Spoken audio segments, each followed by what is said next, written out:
All our viewers tuned in across the various platforms and across the various locations here in Tobago and beyond. And a special welcome to the members of the media. Thank you for joining us at our IDA press conference for Tuesday, the 3rd of June, 2025. I am Kate Trotman, the Vice Chair of the IDA, and I'm joined today by the political leader, Dr. Soyafat Angus. Now, much has transpired in the national space as well as the Tobago space since the April 28th general elections. But today, we want to turn our attention to two key issues. The political leader will shortly address us on some troubling developments emerging from the Tobago Regional Health Authority, focusing on the health sector.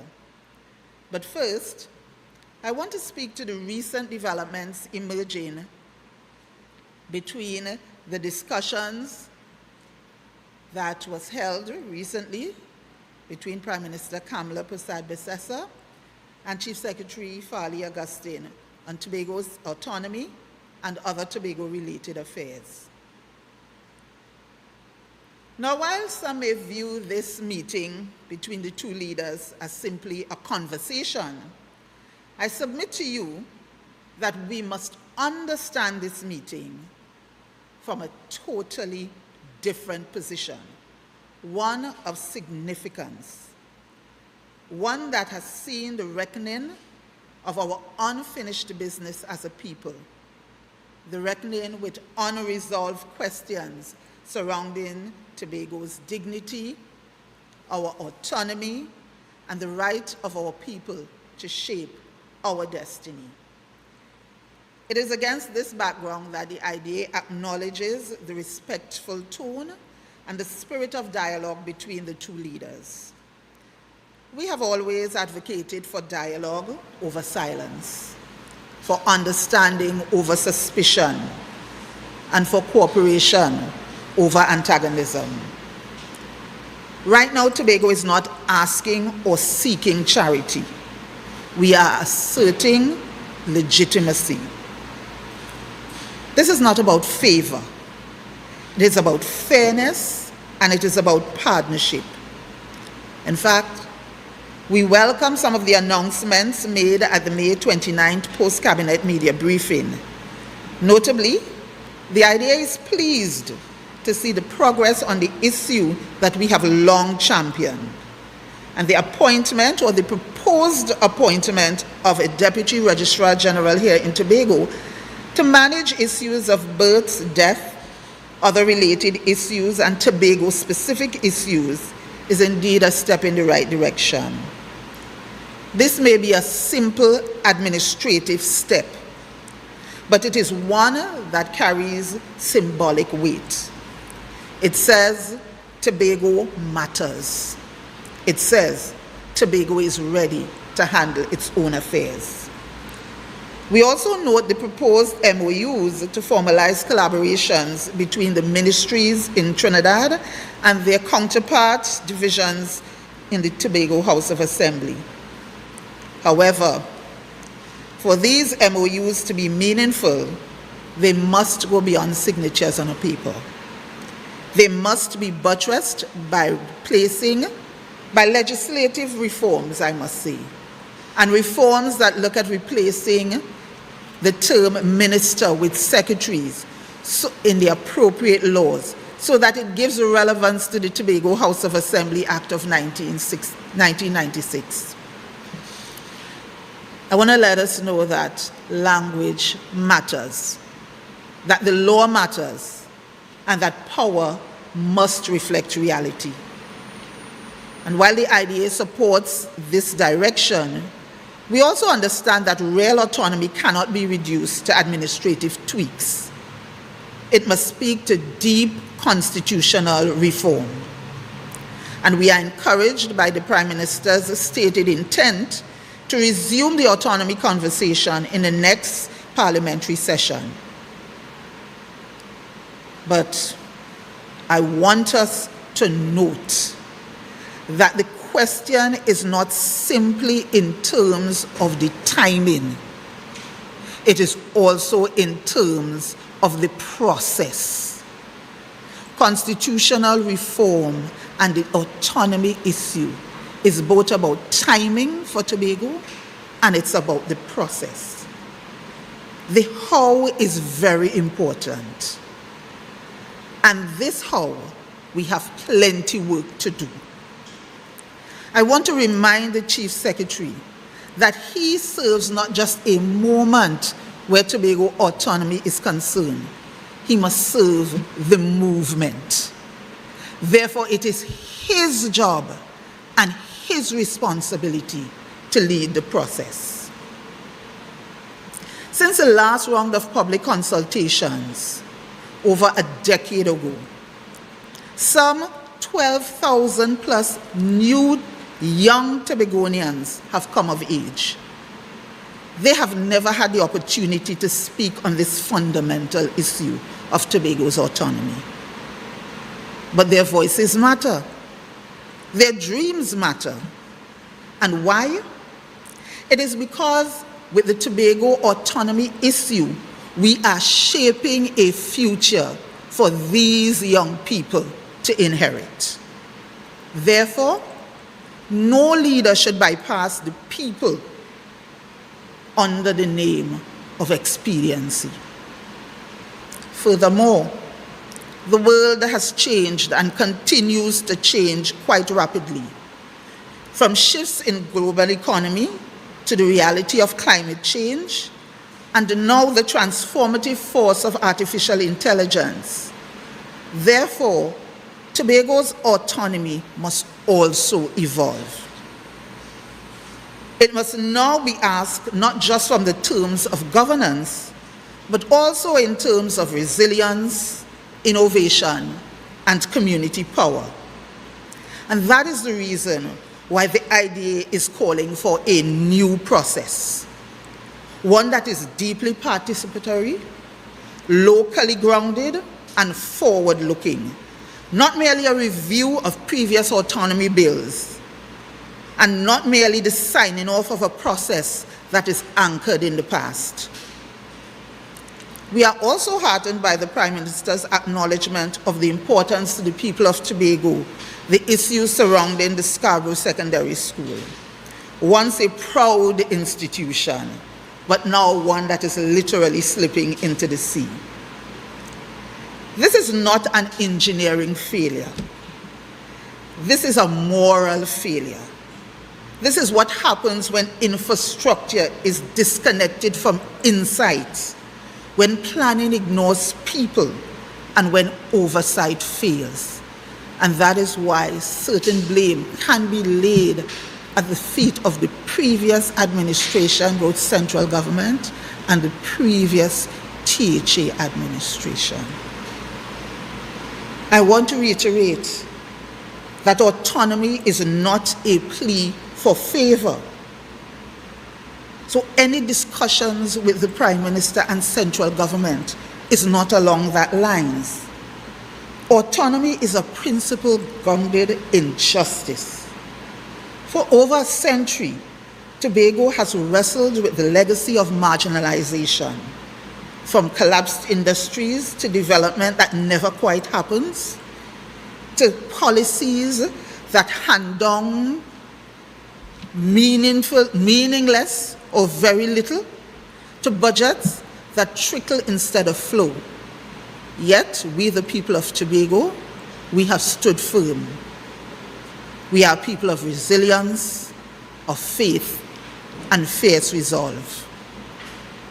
The recent meeting of our two leaders spoke to greater collaboration. And while we embrace the thought of greater collaboration, we want this to be noted that collaboration must not mean dependency. We must pursue a shared vision as a nation in which Trinidad and Tobago, we relate as partners with equal status. This vision requires structure. And I dare say without structure, Vision is merely an illusion. But the structure we must have is one that ensures that Tobago is recognized not as a ward of Trinidad, but as a full and equal partner with Trinidad in the governance of our Twin Island Republic. If we are to rise, we must begin with truth. And the truth is, the Tobago economy is still externally propelled. We can even say the same of the Trinidad economy to a certain extent. In Tobago, our young people are still leaving for want of meaningful work. Our communities are still calling for infrastructural development, for roads, waters, enterprise support. And many of our brightest minds, our trained minds, are thriving abroad because we have failed to build a Tobago that they can return to. But you know what?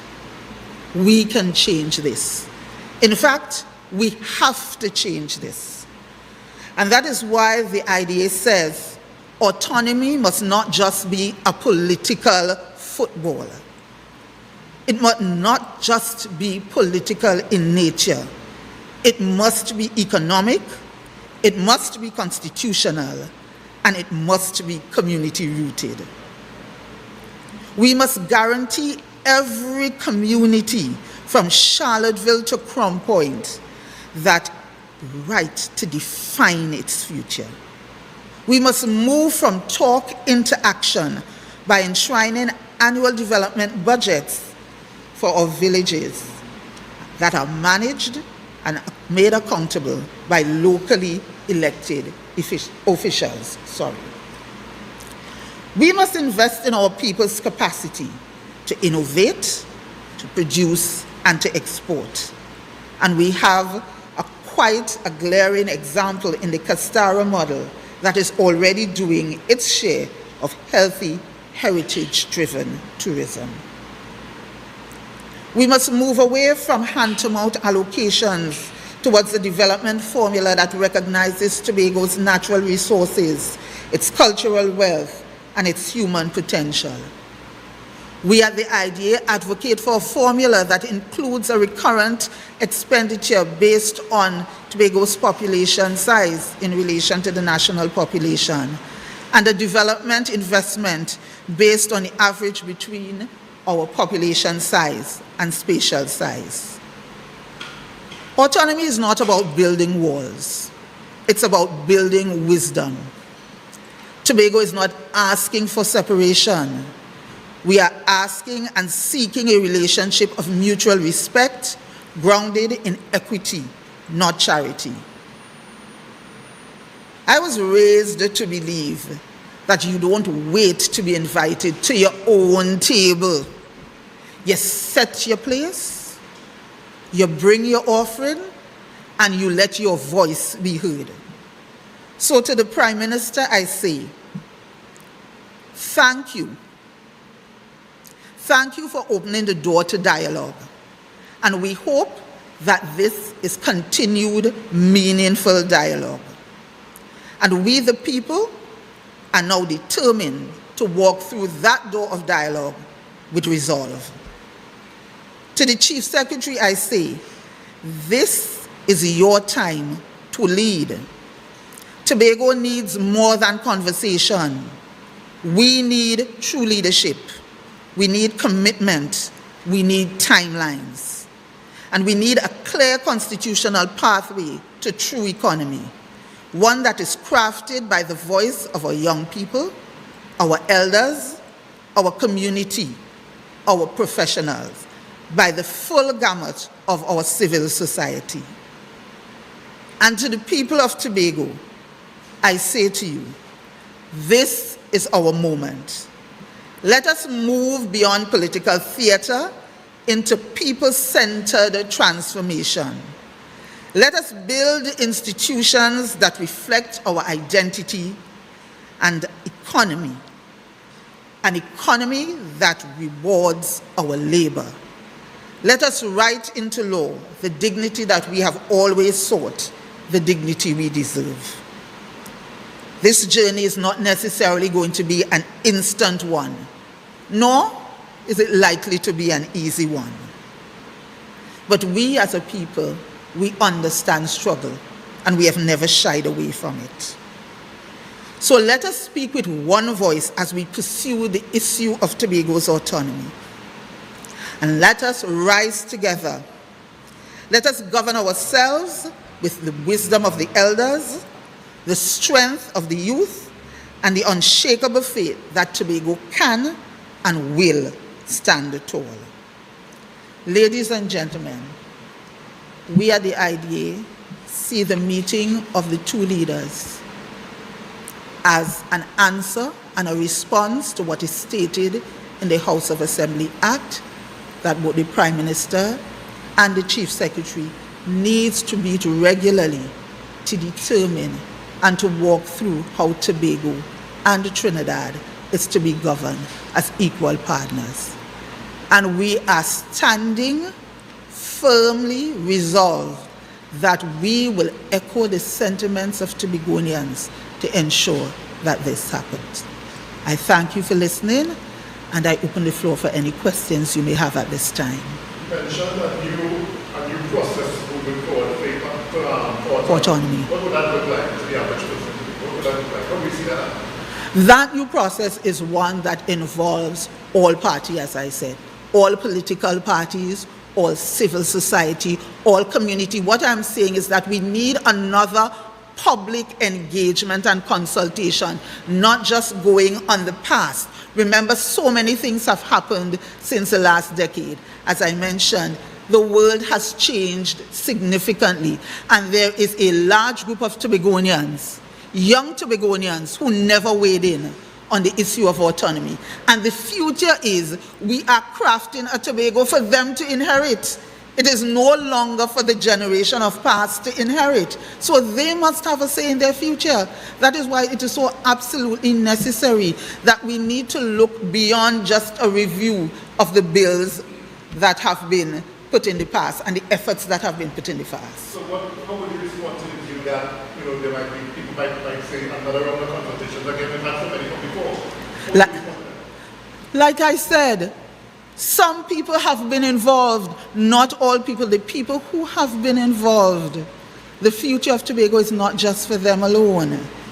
And the thing is, because of how we are at this moment with what the general elections has put forward, it is now one of the best times to indeed have another round of consultation that embraces everyone. And I would want to say that rounds of consultation is not going to be as long-winded. It has no need to be as long-winded as the past, because the environment is now set for something to happen more quickly. If it is that this relationship between the central government and the THA that is now being fostered looks a lot more amicable and a lot more open, then there should be no reason for it to take that long.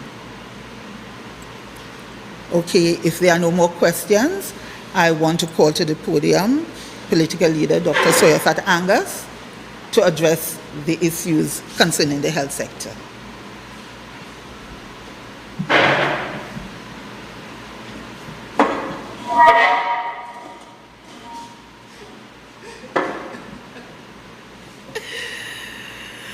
So let me take this opportunity to thank Kay Trotman for that comprehensive overview of where we ought to be going when we talk about Tobago autonomy and constitutional reform.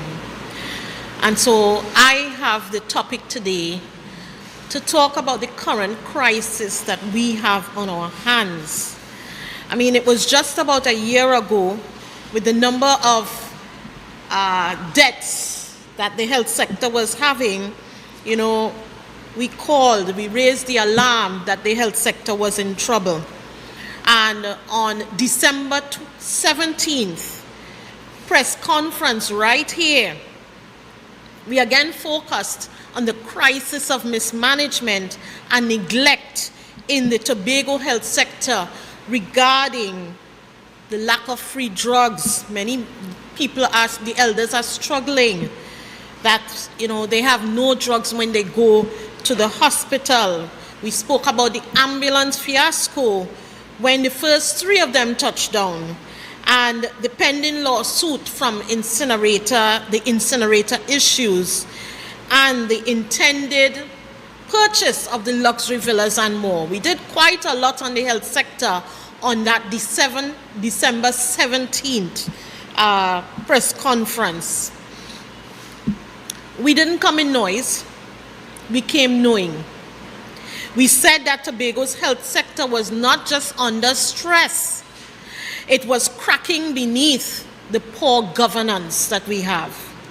And today, that crack has become a canyon. And the people are the ones falling through it. So this isn't really a story about ambulances. It's a story about abandonment, pure and simple. Millions of dollars spent, not on medication, not on oxygen, not on life-saving equipment, but on vehicles that stall through mid-transfer, while pharmacies run dry and hospital waste contracts burn through our budgets. And the questions must arise, and we must be very calm in asking them. Did the Secretary of Health take this $17 million ambulance procurement to the Executive Council as required by law? Because that is the crux of the matter right now. And according to her response during the legislative debate, she said no. So what does that mean for Tobago, for the process and for the law? Let me explain how a purchase like this is supposed to occur. Clear and simple, so that every Tobagonian understands it. And today, I don't just speak to you from research, I speak to you from experience. Because I was the chairman of the Tobago Regional Health Authority at a time when all of those systems were being put in place. And so we were able to upgrade and approve as a board the procurement process, and we didn't even have an OPR yet. I think it was still in the stage of a green paper. But we were still looking at the guidelines and putting the systems in place. And you could say we had one of the best procurement systems back then. We also put in place the relationship between a secretary and the board, and the secretary and the chairman and the CEO. So all those were put in place, including, the communication on hard copy that must occur on a monthly basis to the secretary, because we understood heavy is the head that wears the crown. The secretary has to know what is going on at every turn. And so we put all those things in place. And then I moved from chairman to now being on the opposite side to see how it works, because I was advisor to both Pilgrim and Groom Duke. And so I was able to see the weekly meetings that would have occurred between secretary and chairman and CEO in terms of being updated regularly on everything that was going on. The phone calls in between if there were questions, especially from the public in terms of queries. And additionally, quarterly meetings with the board itself. And the minutes that would come regularly, monthly, ensuring that the secretary was up to date and it was actually in writing. I also remember the time that we were acquiring the MRI and the CT, the CAT scan. And procurement is not just about something you pay for, Anything you acquire is procurement. And so even though there were gifts from the then Minister of Health to the Tobago Regional Health Authority and the health sector in Tobago it still had to come to the Executive Council to approve and say, okay, we will accept. Okay? So on the back of that now, and back then we didn't have the OPR approved, but those were guidelines that were being followed. So now we have the OPR that is approved and that is backed by law. So when a clinic or hospital identifies a need, let's say for ambulances, the requests come from the users, doctors, nurses, paramedics, and even if you want to acquire a printer, you need to talk to the office staff. So the users are very critical. It is then reviewed by a procurement committee and then submitted to the TRHA Board of Directors. The board has a legal responsibility to ensure the equipment is necessary and justified. They confirm it aligns with the annual procurement plan, and they verify that the funding is available to proceed with that. If the funding is insufficient, as would be the case of these ambulances, because remember in 2024, only 7.6% million was allocated for the purchase of medical equipment. Medical equipment means the whole hospital, not just ambulances. And so 7.6 million for the whole of the medical equipment, but yet the ambulances were 17 million. So if that is the case, the board then had to alert the secretary, we don't have the funds.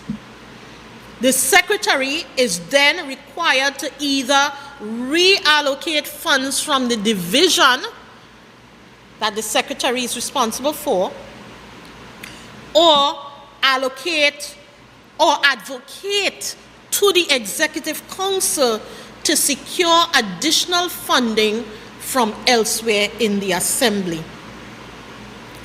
And what is even more critical is the fact that if the procurement is above $1 million, the Secretary must take it to the Executive Council for approval before anything proceeds. This is not optional. It is mandated by the Public Procurement and Disposal of Public Property Act, which is backed by law. And so once approved, the procurement committee then works with the users to finalize the specification. A tender is then issued. It's either open tender for competitive bids, limited tender for invited or vetted suppliers, or even a sole select tender if an urgency or emergency is justified in the system. The evaluating committee then scores the bids and recommends a supplier.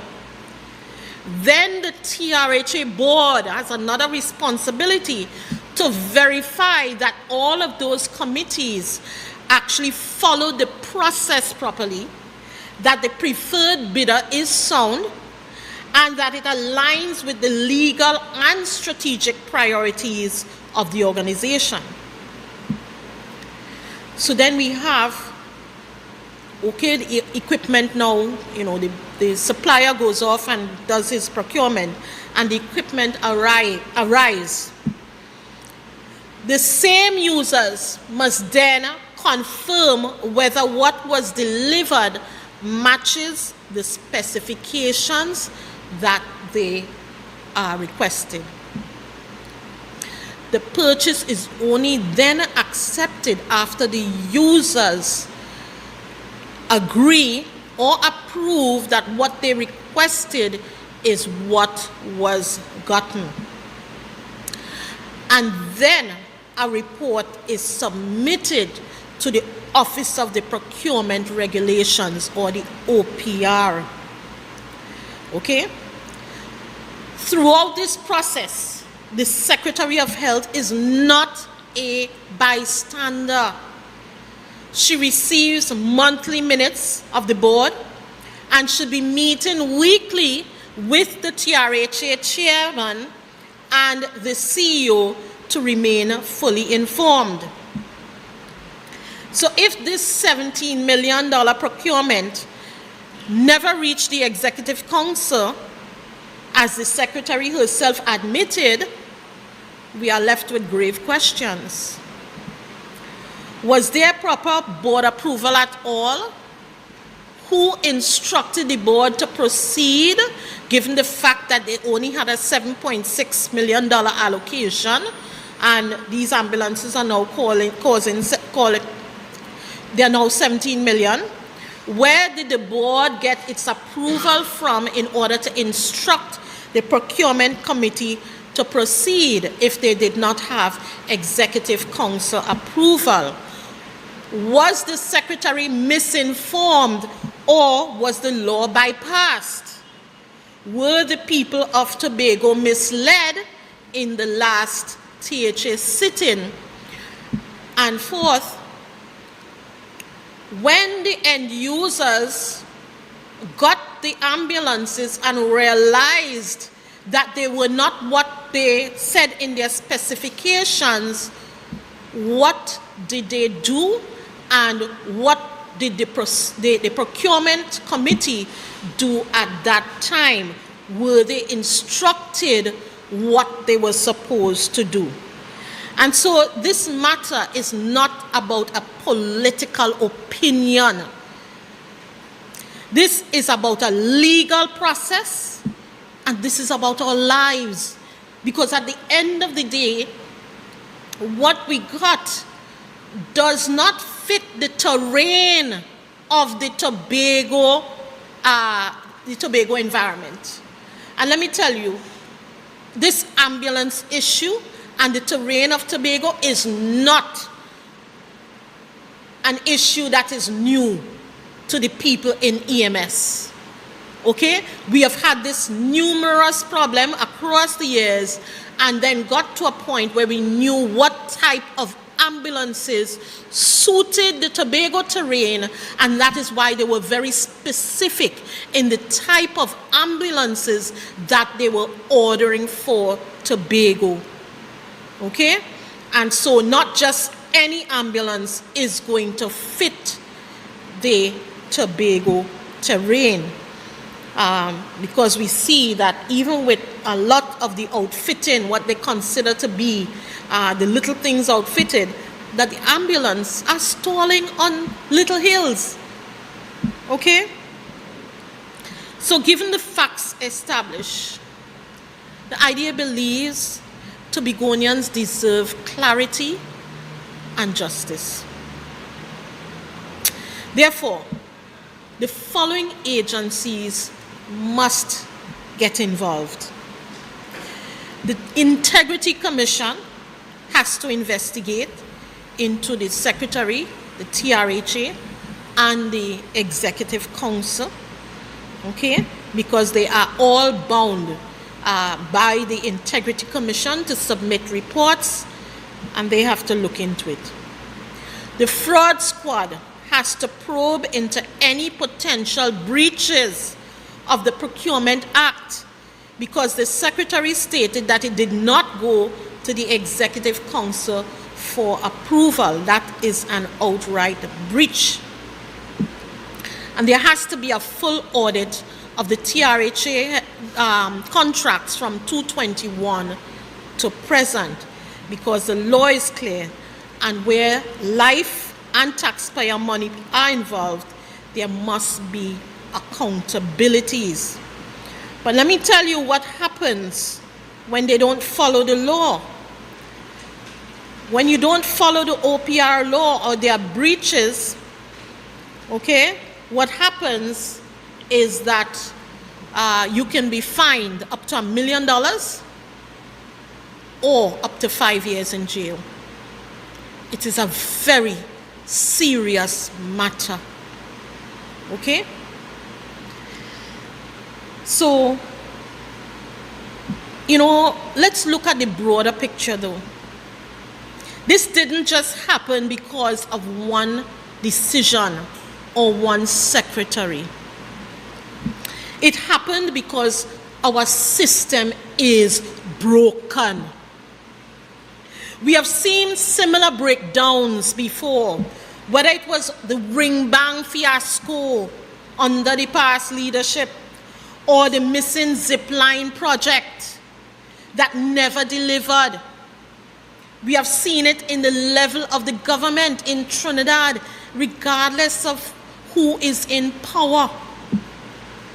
This is not new and is definitely not isolated. That's why the IDA says the solution cannot stop at any one secretary or even any one minister. It must go further. It must fix the structure that enables mismanagement and hides it behind bureaucracy. Today, we have 13 out of 15 assembly members sitting at the Executive Council. There's no non-executive arm of the legislature to question, investigate, or protect the public and the public purse. And that is why the idea continues to push for, not just greater autonomy, but autonomy that makes sense, autonomy that protects us, constitutional reform that allows us to truly function so we can develop faster as an island and as a country. And so what we look at is to have smaller executives, to have a larger non-executive legislature with the legal authority to hold leaders accountable for adherence to laws, policies, and expenditures in keeping with a Tobago development plan, which it's still non-existent after 4 years. To have a second house that is necessary to approve the appropriation of funding and to communities. And so we are looking also at not just the redesign in Tobago, at the redesign in Trinidad, because they're having the same problems. Just now you're going to hear people busting mark who do this, who do that. How do we create a system such that prevention is better than cure? And not every 5 years we flip-flopping on the coin, drop the coin, let's see who gets it now. We can't go forward like that as an island and as a country. We have to think further, which is the system. How do we treat with the system going forward? So to those who believed in this administration and feel let down, we understand you. Many had hoped for better. We honor the dream that Tobagonians had when they demanded change. Unfortunately, they didn't get real change. Some say they got exchange. That dream was valid though, to want change. Even those entrusted with it lost their way. Even if they lost their way. Because what we have seen is old habits repackaged. But we don't come to you to shame you. We come to build with you. To the public servants and advisors who try to do the right thing under the hardest of conditions, we see you, we understand what you have been through. You are not the problem. You may very well be part of the solution. And that's why we ask you to stand with us as we call for a legislature that protects everyone, no matter your vote, no matter your voice.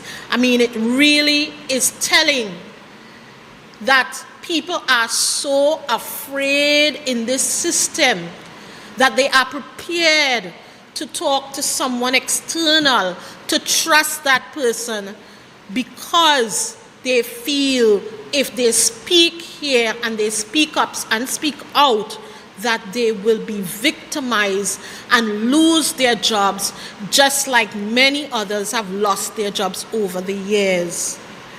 But I really applaud the fact that they still have the courage to find someone to speak with to get the information out, because the health sector is not a court of appeal. This is a matter of life and death. In any other division, you could play with it.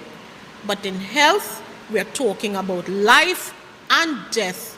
And all of you have a responsibility to speak out, get the word out of what is happening, because I'm sure many of you care about the people you are assuming responsibility for their health.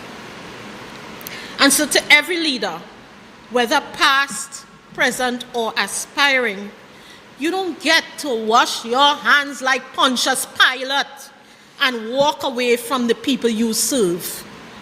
Leadership is not a title, it is a duty.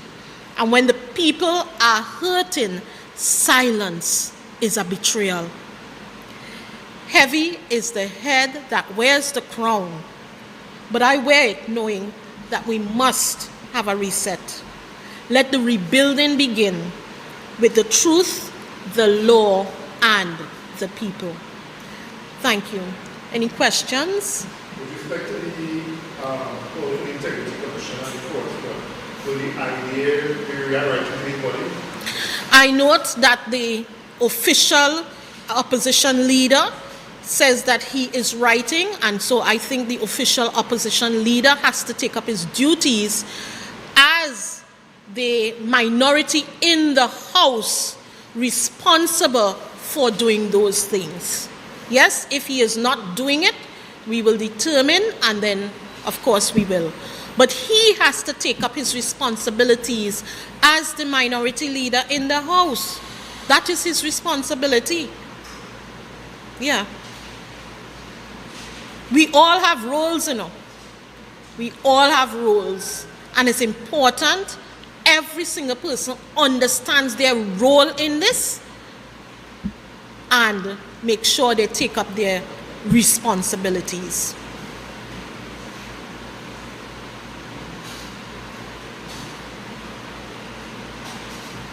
Okay, if there are no other questions, thank you for coming. Thank you for being here. Thank you for listening in online and reviewing online. And I hope that we were able to bring some more clarity as to really how the process occurs. Like I said, this is not a political opinion. It is the law. And regardless of what hat you wear, we have to understand the law. We have to be willing as people to stand up for the law. It doesn't matter if, your child giving problems, yes? If your child giving problems and a serious law issues, at some point, you need to speak to that child. You need to talk up. And then sometimes you have to make the hard decisions, because if you don't treat with that one, it may affect the whole family.